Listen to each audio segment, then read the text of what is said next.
Hello, everyone. Hello. Welcome to our final video of Wanderlust Live 2023, Thursday, Friday. We're closing the day with an awesome and amazing guest here. I have the amazing pleasure and honor to be chatting today to Jeanne Oliver. Hello, Jeanne. Hi, thanks for having me. Oh, it's a pleasure. And I feel really excited about it because me and Jean done a chat like this last year for Wanderlust Live. And it was so much fun and it was so good. And there were so many things that I've written down that I was just really, really happy to see that Jean wants to do it again. Oh, yes.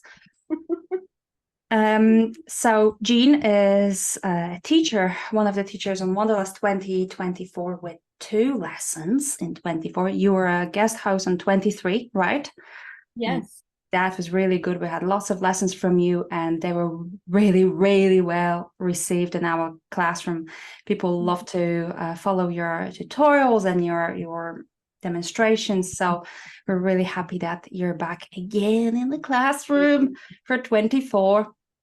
We will be chatting about time today, finding time for your art, because that's a very present subject. Yeah.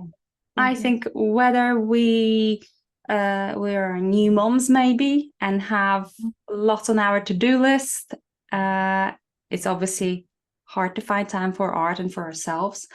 But even if you recently retired and find yourself with more time on your hands, it can be difficult to actually focus on what you really want to do, because we're all multi-passionate, right? Mhm. So can you tell us a little bit about, your journey as an artist, as a mom, as a business owner? How does it all come together? Well, I'm going to start with a story because I think for me, and I think, I was at the Clifford Still Museum in Denver and I was at an exhibit and it was called Through My Daughter's Eyes. And so I was standing next to a really large abstract, and next to me was a woman probably anywhere from mid 70s into 80s, and we're both reading the description of the work. Just, I mean, literally maybe a foot from each other as we're reading. And as I'm reading, the daughter was saying, I always wanted to be in my dad's studio. I always wanted to watch him work. I always wanted to be close to him. And I also really wanted his affection and I wanted hugs from him. But that was not my father's way. We were not allowed in his studio. That was off limits. I was not allowed. He was not an affectionate man. And what she wrote was at the end, she goes, and I've learned that his paintings were like his affection. His paintings were the hugs. And I stood, I mean, I had tears in my eyes, the woman next to me, and I thought, what a ripoff. Mm-hmm. What a ripoff. Like this grown woman is saying, like, this is what I have to settle for. Like that his art is my affection and this art, because of this place I was never allowed into. It was this sacred space from my father. And the older woman next to me had tears. I had tears. And it was just a reminder of everything that Kelly and I have done and the purposes behind what we have done. And so I want to backtrack a little bit, is that when our business was starting to grow and we lived in our other house and we could tell that this was going to go someplace and good things were happening, my studio was my dining room without doors, that's where everything started. And it was an unfinished basement. And very specifically, like years and years ago, I said to Kelly, if this grows, if this gets bigger, I don't want a studio in town. I don't want a studio away from our house. I want a studio at our house because I want our kids to know, like, that there's going to be this intertwining of this creative life and their lives. And is it always easy? No. Is it but I don't want to unravel ever the intricacy of being a mom and a business owner and an artist and my children, because they were my first dream. and being an artist is also a dream. And so I think we can have all these things that we're really passionate about, that we really want. And the thing is, uh, I have some, hopefully some tips that'll help people, but really the biggest thing is to remember that my time with them is fleeting, and that I wanted them to always know that they were that dream too.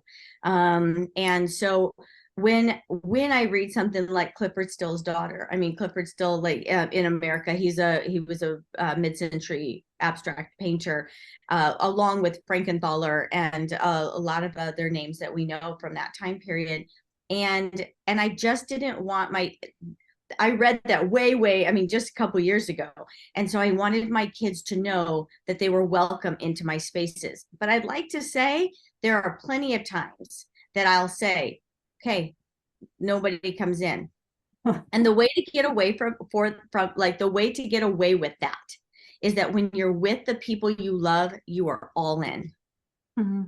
Meaning, like, you're not on your phone, you're not on your computer, you're not distracted. And it's really easy to ask the people in your life that love you to give you the grace to also be 100% into your art, when they know that when you're with them, you're 100% in with them. So I think it's learning to be present wherever we're at. If you're in your creative space, be present and don't be distracted. And if you are with the people you love, be present, and don't be distracted. And that is probably the best time management thing I can give you, because it shows like you are all in where you're at each time. We can go into our studios and go on our phones, or you could go in your studio and clean up something that triggers you to pick up a medium that triggers you to make a mark on something. And my kids have grown up. I mean, Jack was 7, Maddie was 5, and Ben was 1. They don't know a life without them knowing me as an artist. Mm-hmm. And really, for the most part, maybe Jack a little bit, and they don't know a life really without us having a business. And so it's like, how do you love it all well? Mm. So, but it must be so difficult. I mean, I know it's very difficult, and I try and follow that rule, to just do one thing at a time, because I kind of get very overwhelmed if I do more as well. But it is so difficult. So how do you have any set routines, or do you have like a strategy how you're gonna approach it? This month I have to do this and that. So you organize family Yes. schedule, or I'm a very planned out person. Like, my life is very, I mean, but I also over the years have learned to do a good job of taking care of, like what do I do when I wake up? And am I spending time? Like, for me, I have like quiet time in the morning. I have my devotions in the morning. I always walk a few miles in the morning. And I really don't get to work, like computer work, until later. And I've learned, for me, the best time for me in the day creatively is in the morning. So ideally in my day, now I would like to say I have one at home now, and he's almost 17. Mm-hmm. But let's go back to when I had that 7, 5, and 1-year-old. It was in the evenings. It was once they went to bed. And I have to tell you, at 51, I couldn't do that now. Mm-hmm. I'm too tired. I'd be too tired. I'm in bed, right? I would stay up till 2 in the morning. But that's youth. Youth for you lets you do those things. But I can't do that anymore. I would be a total mess. I'm very planned out. And Kelly does everything technically, like online with like he has Google Calendar, like everything. And no, I'm so frustrating to him because I do everything on paper. And you guys are gonna laugh, for anybody that has followed me for a long time, I still use the planner pad, Oh, which is the absolutely. ugliest. It's the ugliest. It's the ugliest planner you've ever seen. It has like an office looking black cover, but this is what's awesome about it. And this is why I'll probably be 120 still using my planner pad, is that every week, it lets me look at every week all at once. Mm-hmm. And you have your categories along the top that say like things that are most important to you. So home, like it might be like for yourself, like some things personally. So mine would say house stuff, my personal stuff, maybe things like with marriage, maybe things with the kids, maybe, you know, I have different categories. And then I'm able on Sunday night to go through. A lot of times things are booked out also, but I'm each week like, what is important to me to get done? And I kind of brain dump like the in each section the things that are important, and then you go from there, from that upper, and then you actually find the time to do it. I mean, I am probably not the most compassionate mother when people tell me that they don't have time for stuff, or they couldn't figure it out, or they had too much because like we all have the same amount of time. I also waste a lot of time. I also spend a lot of time hiking and doing other things. I'm barely at my computer because I don't love being at my computer. So like how do we create a life that reflects like the things that are most important to me? And it's really helpful to, all right, these are the things that are important to me, and how do I get them done? Where do they get done? And I love a day where everything is, you know, checked Mm-hmm. off. So it means it's little things like touch up that piece of furniture, or, you know, like, or it's make sure I call this person because I really want to connect with them. It helps me to be the person I want to be, which is I want to be an artist. I also want to be a thoughtful mother. I also want to be a connected friend. I also want to be meeting the needs in my marriage, right? And so I can't meet all friends' needs, right? But maybe I can connect with one, and maybe each week, and then make sure that I'm reaching out. It's really easy for a whole day to go by you. And Mm-hmm. if I am intentional and say, make sure I call Jack, it doesn't mean I don't think about my son Jack throughout the day, but it means like just call them for no reason,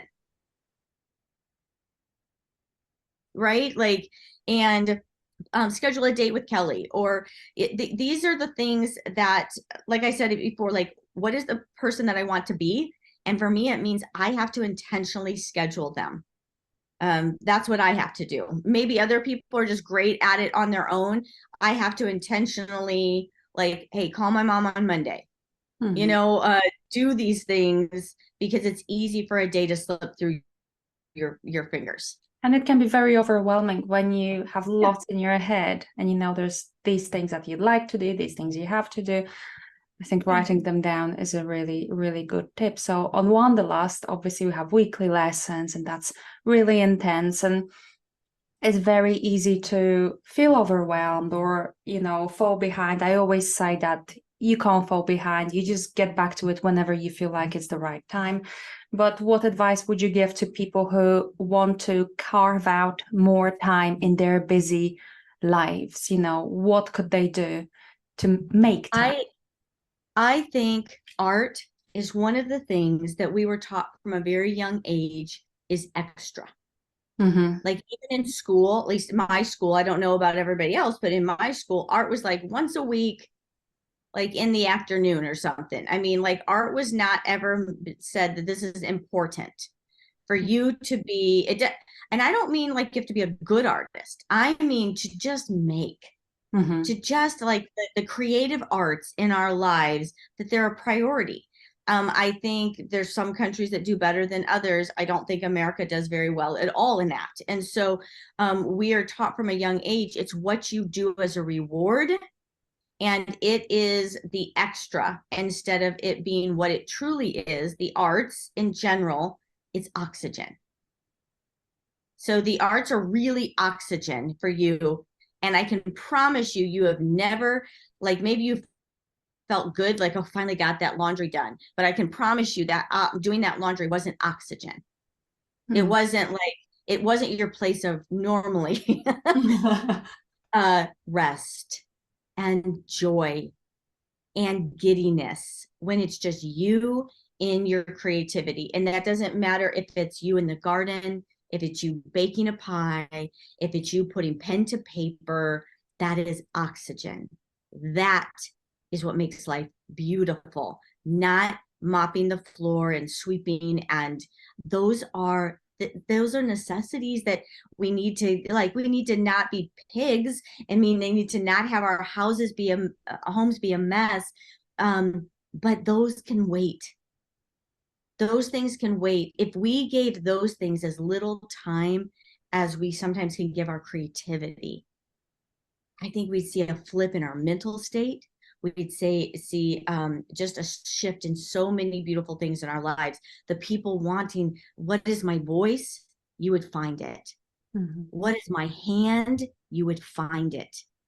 There would be so many mental things that would even start going away by spending time with your hands, not distracted, creating with your God-given gifts. Your laundry can wait, and your art is not a reward when everything in life is done, because it'll never get done. Those things will never be done. I mop the floor and a second later there's cat hair. You know, I finish laundry and a second later somebody uses a dish towel. You know, it's not like I do it and then it's good for a week. Mm-hmm. So how can we stop using art as a reward? So I would say just schedule that time, find the time. It's going to be different if you are a young mom. It's going to be different if you're working full time. It's going to be different if you're retired, but where in your day can you find time? You know, when I was teaching, I'm here in Nashville right now, moving our daughter back into college. And last summer I was here at Belmont through the Tennessee Arts Academy, and I was teaching 2 teachers. I was teaching to middle school and high school teachers things that they can teach to their own students. And one of the biggest things that I learned personally, and one of the biggest takeaways I think they had, was that they were realizing that as art teachers, they weren't making art on their own. They were learning, like, here I am teaching kids to make art, but I'm not making anything for myself. And one of their number one things that we were talking about, they're like, how do I do that? Because I'm here all day and I get home and I'm exhausted, and then there's dinner to make and kids to connect with and a husband. Like, what do I do? So all these men and women, and I'm like, you guys need to set up an art desk in your classrooms. You need to have a space where your lunch hour, if you want to, you can go and eat your lunch and do something. To have something set up in your art room that you can be working when they're working on their own things. And I have heard from so many teachers saying this has changed my life, and it's changed that my students are saying, what are you working on? They are starting to see me not just as a teacher of art, they're starting to see me as an artist. So things are going to be different based upon what we do. When my kids were little, my space was right next to the kitchen. And sometimes I'd have to bring something into the kitchen. And you know what it means, guys? It means that maybe you're not working on big, huge, prolific works of art. Maybe you're just playing. Maybe you have an art journal. That's what an art journal is so great. And maybe you can't do every lesson to the extent that somebody else can, because we're all in different places of our lives. But you will not regret scrubbing through a lesson. Mm-hmm. And then taking, okay, what can I do in a short amount of time? The biggest lie that we can believe is also that we have to have lots of time or we can't make art. Mm-hmm. And it's amazing what you can do in 30 seconds, a minute, a few minutes, with contour sketches or color swatches, and it literally will change your mood. And my biggest thing I would say is that, because you talked about retired people like that are in the program, and they're having a hard time maybe making time.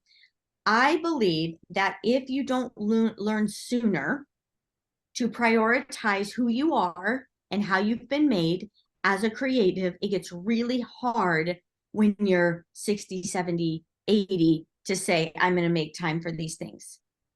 And so right now, if you are a young mom and your days are full with these beautiful little people, I would say, like, have have an art journal, have some watercolors, have a pencil.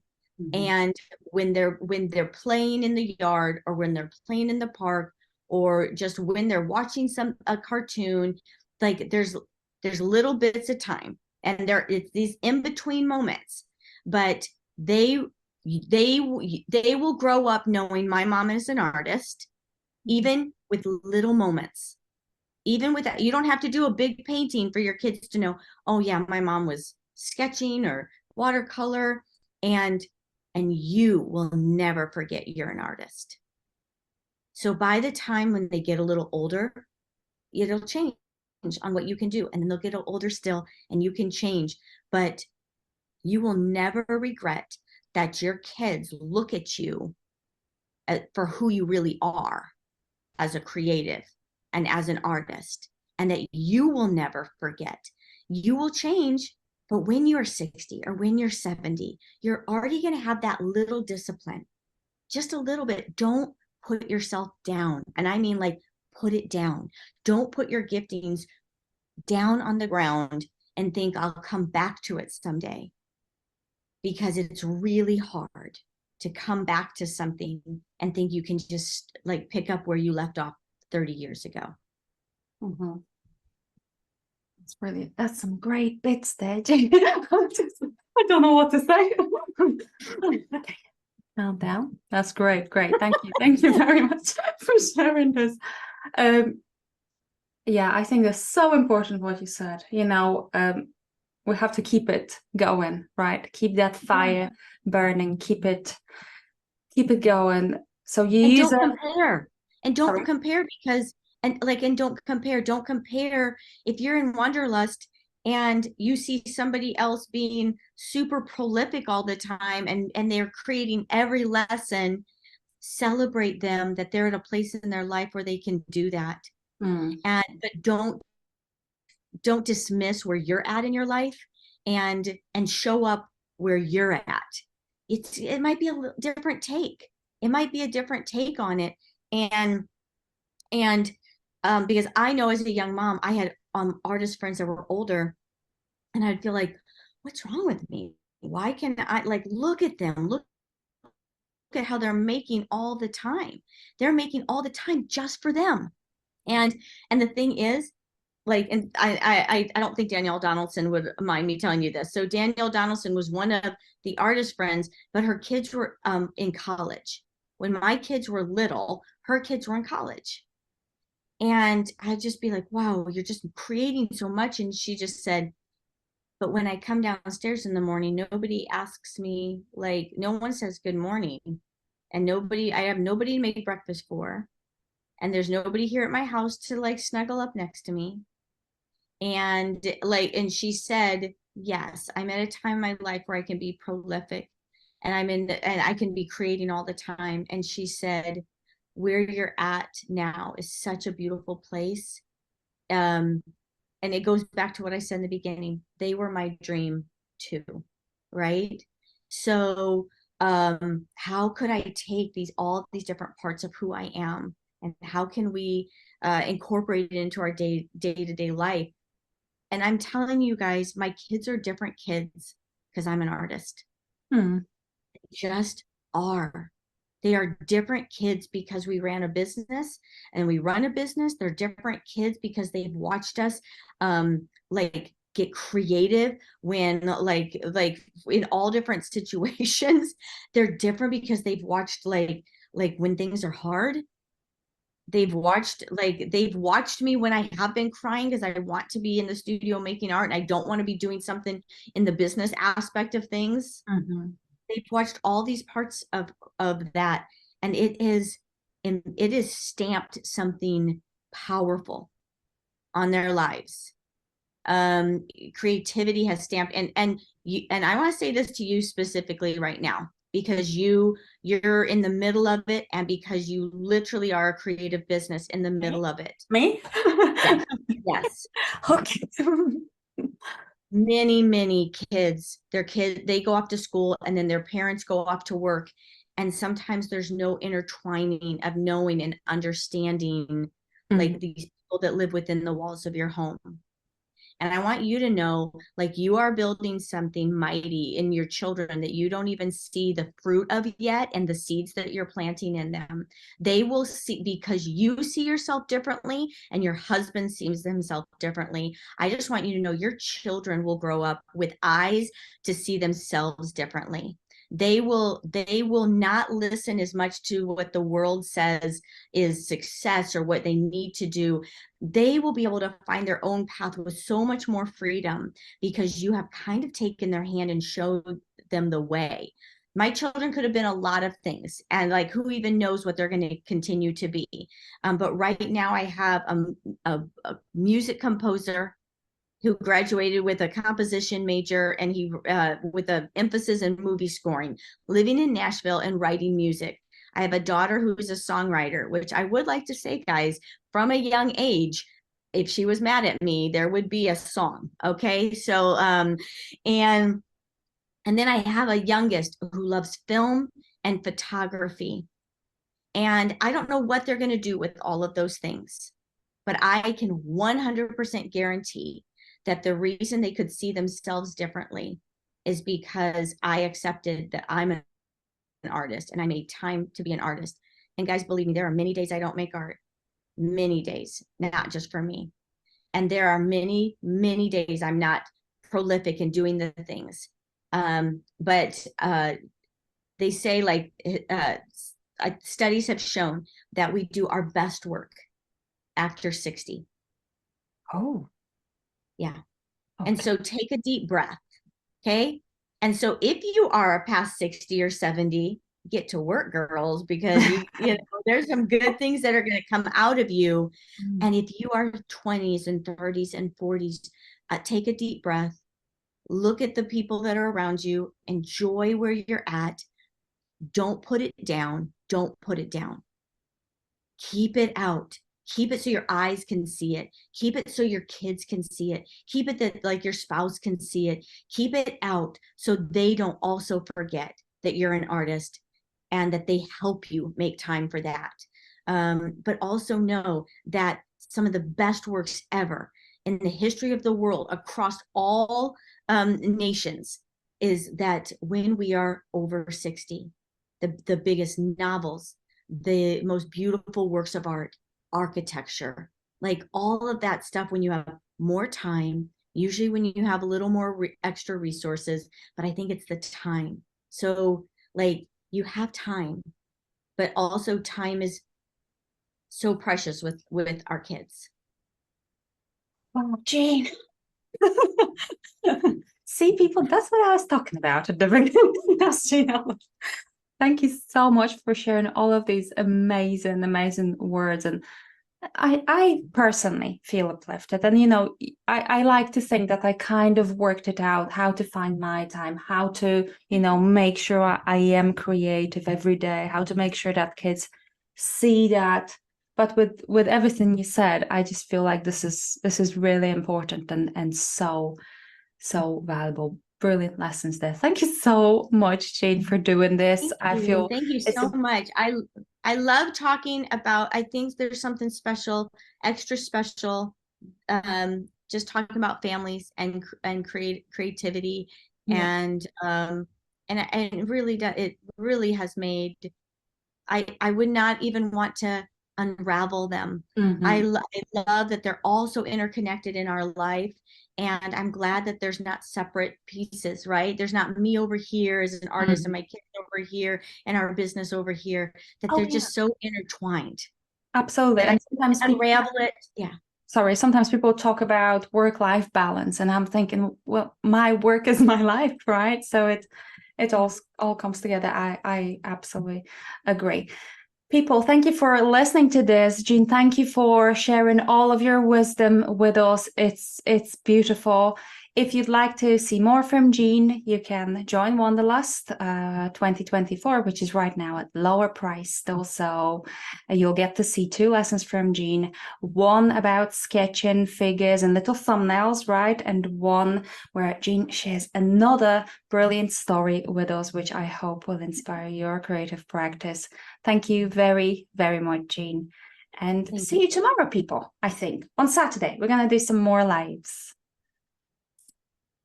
Oh, I'll stop the recording now.